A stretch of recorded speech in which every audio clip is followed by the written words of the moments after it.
Dear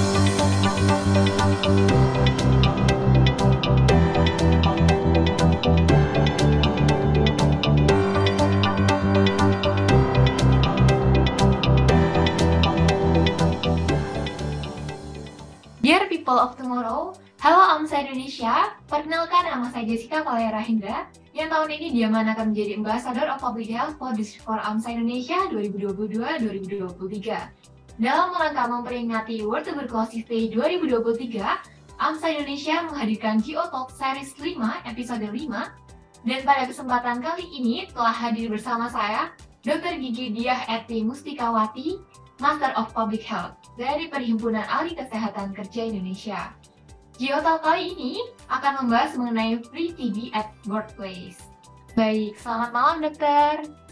Selamat malam, Aca. Ya, baik. Bagaimana kabarnya dokter? Alhamdulillah baik, sehat. Baik, puji Tuhan. Baik dokter, untuk sesinya kita mulai sekarang ya dokter. Oke. Baik, untuk yang pertama, mungkin saya izin tanya dokter mengenai pendapat dokter mengenai bagaimana sih dokter potensi TB yang terjadi di lingkungan kerja, terutama di lingkungan kerja Indonesia sendiri. Jadi untuk potensi terjadinya TB di lingkungan kerja ini kan sangat tergantung dari berbagai faktor ya. Kita tahu bahwa TB itu adalah penyakit yang disebabkan oleh Mycobacterium tuberculosis dan menular secara droplet. Jadi dengan mengetahui cara penularannya, tentunya kita mengetahui bagaimana potensi penularan di lingkungan kerja. Kita tahu tempat kerja itu kan berbeda-beda ya. Ada yang ventilasinya bagus, aliran udaranya juga bagus, kemudian spacious gitu ya, jadi jarak antara satu dengan yang lain itu juga mencukupi gitu, sehingga hal-hal tersebut bisa meminimalisir penularan. Selain itu juga adanya index case, artinya index case itu adalah potensi kasus yang ada. Jadi kita tahu bahwa TB ini kan TB di Indonesia ini masih nomor 2 ya di dunia ya. Jadi kasus terbanyak masih di Indonesia setelah India. Jadi total jumlah kasusnya 969.000 orang dan baru ternotifikasi atau terobati itu sekitar 600 ribuan. Artinya masih ada 300.000 lebih kasus TB aktif di masyarakat yang masih belum ternotifikasi atau belum terdeteksi ya, dan itu bisa di antara tempat kerja. Jadi kalau ada indeks case ini di tempat kerja, tentunya dia berpotensi menular ya terhadap pekerja yang lain. Kementerian Tenaga Kerja sebenarnya sudah mengeluarkan peraturan Permenaker nomor 13 tahun 2022 yang mengatur tentang penanggulangan TB di tempat kerja. Nah, ini yang harusnya dipakai sebagai rujukan agar bisa dikendalikan potensi penularan TB di tempat kerja. Mungkin itu saja ya. Baik, terima kasih dokter. Lalu dokter, bagaimana kira-kira penyakit TB ini dapat menyebar pada lingkungan kerja itu sendiri dokter? Di antara kasus yang unnotified tadi, yang 300.000 lebih jumlahnya tadi, itu kemungkinan besar ada juga di antara pekerja ya, ada di antara pekerja tersebut. Karena kita tahu bahwa program penanggulangan TB ini kan basisnya naturally itu pada basis komunitas, jadi dijangkau melalui puskesmas, melalui penggerakan masyarakat di puskesmas ya, posyandu, pos TB desa dan lain sebagainya. Pada saat dilakukan screening misalnya atau active case finding, mereka ada di lingkungan kerja sehingga tidak terjangkau dan mereka termasuk missing population, jadi populasi yang tidak ter-reach ya oleh program penanggulangan TB. Dan kalau di tempat kerjanya sendiri tidak ada program untuk menjangkau mereka ya, untuk memantau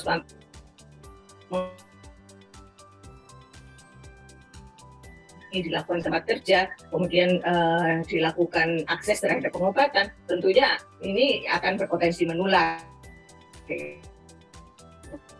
Jadi beberapa hal yang tadi harus dikendalikan.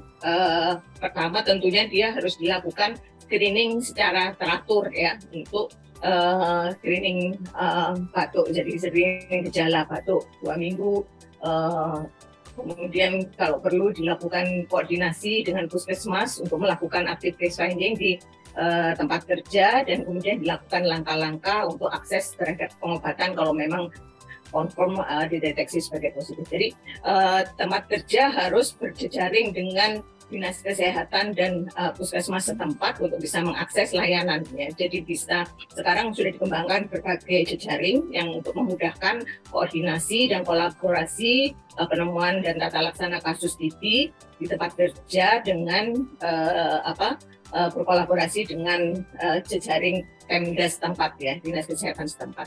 Dan mungkin peningkatan edukasi terhadap para karyawan supaya aware dia ya. Jadi bukan batuk biasa. Jadi kalau batuk 2 minggu berturut-turut dia harus aware gitu kan, bahwa itu kemungkinan TB dan dia harus memeriksakan diri, dan harus ada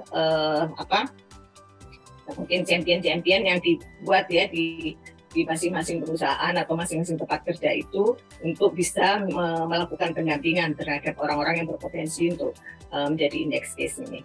Mungkin itu kira-kira bisa terjawab nggak, Caca? Iya, bisa dokter, baik. Nah tadi kan dokter bilang kalau misalnya banyak orang-orang yang dokter TB itu menularnya di komunitas ataupun dengan perilaku setiap orang. Nah, kalau untuk contoh lingkungan kerjanya sendiri nih dokter yang berpotensi untuk menjadi tempat penularan TB, boleh diberikan contohnya dokter?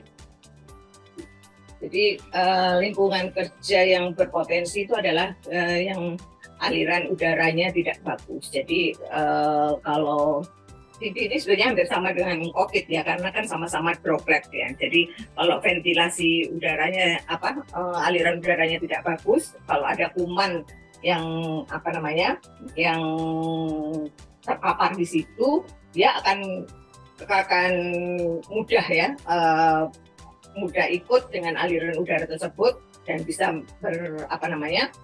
beralih dari satu tempat ke tempat yang lain. Nah, ini akan berpotensi akan jadi lebih luas gitu ya. Jadi kalau misalnya droplet dia mungkin jaraknya sekitar 2 meter gitu ya, yang berpotensi tertular. Tapi kalau aliran udaranya tidak bagus, mungkin dia bisa lebih jauh lagi jangkauannya.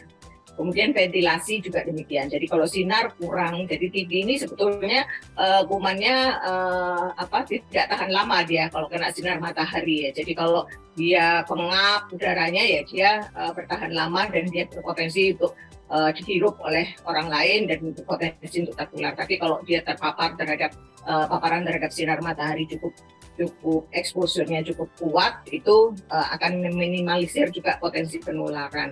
Kemudian jarak kerja ya satu sama lain itu juga berpengaruh. Jadi kalau di dalam peraturan ketenagakerjaan sebetulnya sudah ada spesiesnya itu berapa gitu ya, antara satu dengan orang, tapi kan tidak sepenuhnya bisa dipenuhi ya. Jadi kalau kita lihat pabrik-pabrik kemungkinan sangat crowded gitu kan, sehingga itu juga salah satu potensi bahaya juga untuk terjadinya penularan. Jadi kalau kita lihat kan kalau di penjara itu kan lingkungan itu kan tidak kondusif ya. Jadi karena padatan itu tidak bisa dihindari gitu kan.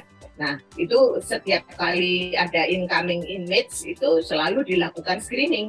Jadi screening dulu dia kalau dia terdeteksi TB dia diisolasi dulu gitu ya. Tidak dicampur gitu sehingga tidak berpotensi menularkan. Tapi kalau dia free from TB dia masuk dengan yang lain. Nah, itu potensi terjadinya penularan itu bisa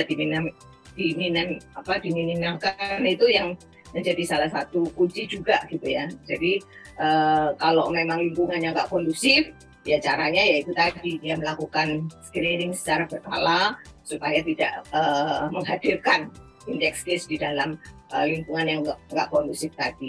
Selain itu juga mungkin edukasi ya, perilaku itu sangat berpengaruh juga. Mungkin itu. Iya, baik. Terima kasih dokter. Nah, lalu ini dokter ada pertanyaan yang cukup sering ditanyakan oleh para pekerja. Kira-kira apakah TB ini bisa 100% tuh hilang dokter dari lingkungan pekerjaan? Dan semisalnya bisa gitu dokter, bagaimana kira-kira cara pemerintah ataupun cara kita untuk bisa menghilangkan TB 100% dari lingkungan kerja sendiri itu dokter? upaya apa yang sudah dilakukan seperti itu? TB ini karena nature of the disease-nya itu tidak mungkin dieradikasi gitu ya, karena TB selain TB yang aktif, kita juga Indonesia ini berpotensi mempunyai jumlah proporsi laten TB yang cukup tinggi ya.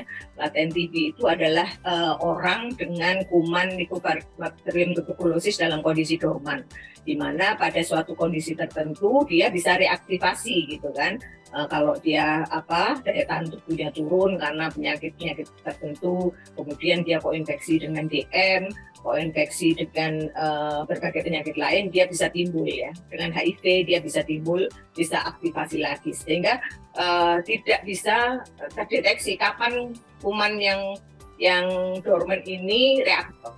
Oleh karena itu di global itu adalah NTB-nya itu NTB dengan melakukan eliminasi. Eliminasi artinya meminimalisir kasus TB itu sampai seminim mungkin, dan itu langkah-langkahnya sudah diatur di dalam Perpres ya nomor 67 tentang penanggulangan TBC, dan juga diperkuat dengan yang saya sampaikan tadi Permenaker nomor 13 tahun 2022, dan juga ada PP 88 tentang kesehatan kerja yang juga inline itu mengatur tentang pengendalian penyakit kemudian ada usaha-usaha ikhtiar untuk melakukan destigmatisasi ya untuk TB gitu, karena mungkin takut orang ngomong kalau dia TB takut di stigma gitu kan, dikucilkan oleh ini, jadi akhirnya dia nggak ngaku gitu. Dan upaya-upaya ini perlu dilakukan